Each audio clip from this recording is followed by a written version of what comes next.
স্বাগত আরেকবার সিলেট স্টুডিও থেকে চ্যানেল এস সিলেটের খবরে। সিলেটের নবাগত পুলিশ সুপার মোহাম্মদ মুনিরুজ্জামান বলেছেন, মাদকের সাথে কোনো আপোষ নেই। এই পুণ্যভূমিকে মাদক মুক্ত করতে সর্বাত্মক চেষ্টা চালাবো। এজন্য সাংবাদিক সমাজ সহ সকলের সহযোগিতা চাই।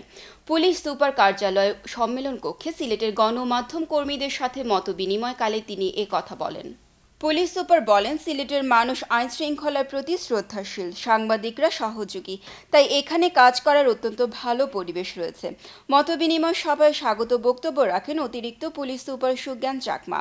অন্যদের মধ্যে বক্তব্য রাখেন সিলেট রেঞ্জ কার্যালয় সংযুক্ত পুলিশ সুপার নুরুল ইসলাম, জ্যেষ্ঠ সহকারী police super Suman Mia, Sylhet press ক্লাবের সভাপতি ইকরামুল কবির, প্রেস ক্লাব ফাউন্ডেশন সিলেটের সভাপতি আল আজাদ, জেলা প্রেস ক্লাবের জ্যেষ্ঠ সহ সভাপতি ওয়েস খসরু, বাংলা নিউজ প্রতিনিধি নাসির উদ্দিন, শ্যামল সিলেটের বার্তার সম্পাদক আবুল মোহাম্মদ সহ আরও অনেকে। স্থানীয় সরকার ব্যবস্থার স্বচ্ছতা ও জবাবদিহিতা নিশ্চিত করতে নতুন কোনো কর আরোপ ছাড়াই এক সুধী সমাবেশে মৌলভীবাজার পৌরসভার 2016-2017 অর্থ বছরের বাজেট ঘোষণা করা হয়েছে। এবারের অর্থ বছরে 79,61,11,632 টাকার বাজেট ঘোষণা করেন পৌর মেয়র ফজলুর রহমান। রোববার দুপুর 2টায় শহরের পৌর জনমিলন কেন্দ্রের সুধী সমাবেশে পৌর মেয়র এ বাজেট পেশ করেন। এতে কাউন্সিলর, বিশিষ্ট নাগরিকবৃন্দ সহ বিভিন্ন শ্রেণী পেশার মানুষ উপস্থিত ছিলেন। বাজেট অনুষ্ঠানে প্রধান অতিথি হিসাবে বক্তব্য রাখেন জেলা পরিষদ প্রশাসক মোহাম্মদ আজিজুর রহমান।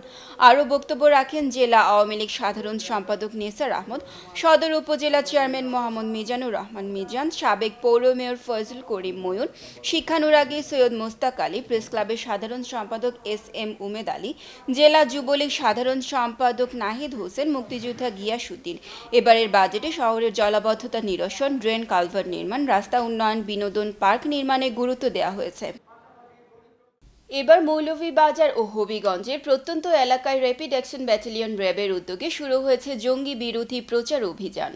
মঙ্গলবার র্যাব শ্রীমঙ্গল ক্যাম্পের অধিনায়ক মোহাম্মদ হায়াতুন নবীর নেতৃত্বে র্যাবের একটি বাহিনী Sreemangal railway station, bus stop, bus counter, Chowmuhani এলাকা, বিভিন্ন ইউনিয়নের বাজার এলাকা ও হবিগঞ্জের শায়েস্তাগঞ্জ, বাহুবল ও হবিগঞ্জ সদরে জঙ্গি বিরোধী লিফলেট বিতরণ করেন। এ সময় বিভিন্ন স্পটে র্যাব শ্রীমঙ্গল ক্যাম্প অধিনায়ক বক্তব্য প্রদান করেন। মৌলভীবাজার এবং হবিগঞ্জ জেলায় প্রচারপত্র বিলি করছে। আমার বিশ্বাস, আপনারা যদি এরকম কোনো স্থানে কোনো জঙ্গির তথ্য পান, আপনারা অবশ্যই আমাদেরকে যথাসময়ে ফোন করে অবহিত করবেন।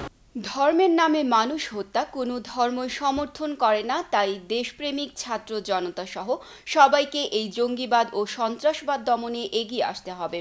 মঙ্গলবার দক্ষিণ খুরমা ইউনিয়নের চৌকা পয়েন্টে ইউনিয়ন ছাত্রলীগের উদ্যোগে জঙ্গিবাদ ও সন্ত্রাসের বিরুদ্ধে মানববন্ধন, বিক্ষোভ মিছিল ও আলোচনা সভায় বক্তারা এসব কথা বলেন।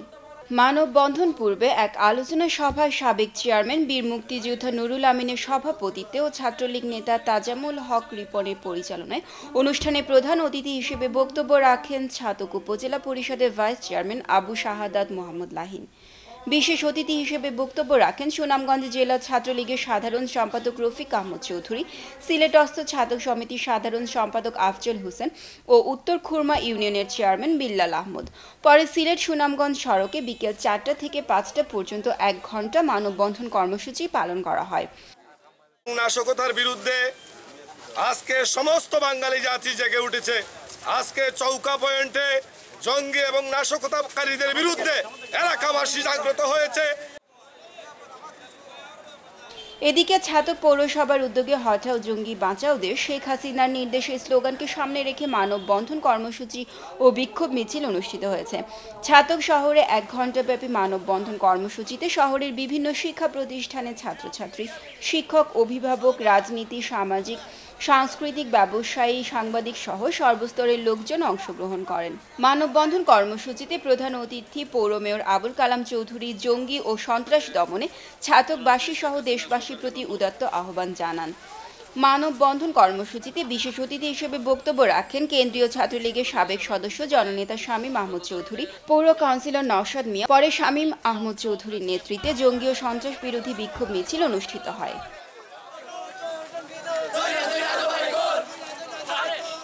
দেশের সব জায়গায় যে সচেতনমূলক কর্মসূচি শুরু হয়েছে তার জন্য ছাতক পৌরসভার উদ্যোগে আমরা এই আয়োজন করেছি মানববন্ধনের। তো মানববন্ধনে ছাতক পৌরসভার বিভিন্ন পাড়া মহল্লা থেকে লোকজন এসেছে এবং ছাত্র যুবক সবাই অংশগ্রহণ করেছে। তার জন্য আমি পৌরবাসীর পক্ষ থেকে এবং পৌরসভার পক্ষ থেকে ধন্যবাদ জানাচ্ছি। মৌলভীবাজারের কাউয়াদিঘি হাওরে অনুষ্ঠিত হয়েছে গ্রাম বাংলার ঐতিহ্যবাহী নৌকা দৌড় প্রতিযোগিতা। রোববার বিকেল কাউয়াদিঘি হাওরের দক্ষিণ পাড়ে কান্দিরপাড় গ্রামবাসীর উদ্যোগে আয়োজিত হয় এই নৌকা বাইচ। প্রতিযোগিতায় অংশ নেয় বিভিন্ন এলাকা থেকে আগত নৌকা সহ স্থানীয় আরও কয়েকটি নৌকা। প্রতিযোগিতার 3 রাউন্ড বাইচ শেষে 2টি নৌকাকে প্রথম ও দ্বিতীয় ঘোষণা করে পুরস্কার দেওয়া হয়। প্রথম হয় হুলুয়াইল গ্রামের কুতুব লন্ডনের নৌকা ও দ্বিতীয় হয় আমিরপুর গ্রামের কয়সর মিয়ার নৌকা। দৌড় প্রতিযোগিতা শেষে হাওরের মধ্যে বিজয়ী নৌকার দৌড়ালদের হাতে টেলিভিশন ও একটি টেবিল ফ্যান তুলে দেন অতিথিরা। এ সময় উপস্থিত ছিলেন আয়োজক কমিটির সুলেমান মিয়া, ইসহাক মিয়া, আরমান খান, মোস্তফা মিয়া, বিজয়ী নৌকার মালিক মোহাম্মদ কুতুব মিয়া, ইউপি সদস্য গোপেন্দ্র সরকার, প্রবীণ সাংবাদিক সারওয়ার আহমদ, সাংবাদিক বিকুল চক্রবর্তী, অধ্যাপক রজত শুভ্র চক্রবর্তী। প্রতিযোগিতা উপভোগ করতে কাউয়াদিঘির পূর্ব, পশ্চিম ও দক্ষিণ পাড়ের কয়েক হাজার মানুষ সমবেত হয়েছিলেন হাওরের থইথই জলাশয়ে। বাংলাদেশ কাবাডি ফেডারেশনের তৃণমূল থেকে প্রতিভাবান কাবাডি খেলোয়াড় বাছাইয়ের অংশ হিসেবে হবিগঞ্জে অনূর্ধ্ব-16 বালিকা কাবাডি খেলোয়াড় বাছাই ও প্রশিক্ষণ কর্মসূচির উদ্বোধন হয়েছে। হবিগঞ্জ আধুনিক স্টেডিয়ামে বিপুল সংখ্যক বালিকা কাবাডি খেলোয়াড় এতে অংশগ্রহণ করেন। হবিগঞ্জ আধুনিক স্টেডিয়ামে কাবাডি ফেডারেশনের সদস্য অ্যাডভোকেট শাহ ফখরুজ্জামানের সভাপতিত্বে প্রধান অতিথি হিসেবে খেলোয়াড় বাছাই কার্যক্রমের উদ্বোধন করেন হবিগঞ্জের অতিরিক্ত জেলা ম্যাজিস্ট্রেট ইমরান হোসেন। অন্যান্যের মাঝে উপস্থিত ছিলেন কাবাডি ফেডারেশনের প্রশিক্ষক নাজির হোসেন, সহকারী প্রশিক্ষক নুরুল ইসলাম ও জেলা টিভি জার্নালিস্ট অ্যাসোসিয়েশনের সাধারণ সম্পাদক শাকিল চৌধুরী। সিলেট লেখক ফোরাম সভাপতি কবি নাজমুল ইসলাম মকবুলের কথা ও সুরে চতুর্থ অডিও অ্যালবাম প্রেমেরই কাঙাল ও সিলেটের আঞ্চলিক ভাষার গানসহ 5 মিশালি গানের 5ম অডিও অ্যালবাম মুখোশের মোড়ক উন্মোচন অনুষ্ঠান, একক সঙ্গীতের আসর ও সাহিত্য আড্ডা সম্পন্ন হয়েছে।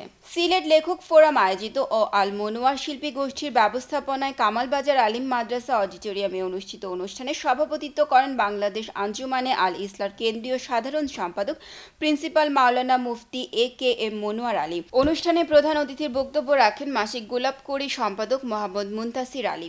প্রধান আলোচকের বক্তব্য রাখেন মাওলানা জয়নাল আবেদিন। অনুভূতি ব্যক্ত করতে গিয়ে কবি নাজমুল ইসলাম মকবুল অ্যালবাম দুটি স্পন্সর লন্ডনের স্টেপনি শাহজালাল মসজিদের ইমাম কাজী মাওলানা হাফিজ আব্দুর রহমান, জাগরণ ইসলামী সাংস্কৃতিক দলের চেয়ারম্যান মাওলানা জয়নাল আবেদিন, লন্ডনের বেতার বাংলা শ্রোতা ফোরামের সহ সভাপতি আবুল হাসানাত এবং লন্ডন প্রবাসী সমাজসেবী কারিম মোহাম্মদ আলাউদ্দিন সহ সংশ্লিষ্ট সকলের প্রতি কৃতজ্ঞতা প্রকাশ করেন। প্রভাষক মুফতি আফজল খান সিরাজি ও আব্দুল মজিদ মিয়ার পরিচালনায় বিশেষ অতিথির বক্তব্য রাখেন মর্নিং স্টার একাডেমি পরিচালক Kazi Maulana Abdul Wadud, Noore Madina organisation UK joint secretary Maulana Rafiqul Islam Zakaria, অধ্যক্ষ মাওলানা তুফাইল আহমদ উসমানী। সিলেটের খবর আজ এ পর্যন্তই। সিলেট বিভাগের প্রত্যন্ত অঞ্চলের খবর জানতে চোখ রাখুন চ্যানেল S এর পর্দায়। এতক্ষণ আমাদের সাথে থাকার জন্য ধন্যবাদ। আল্লাহ হাফেজ।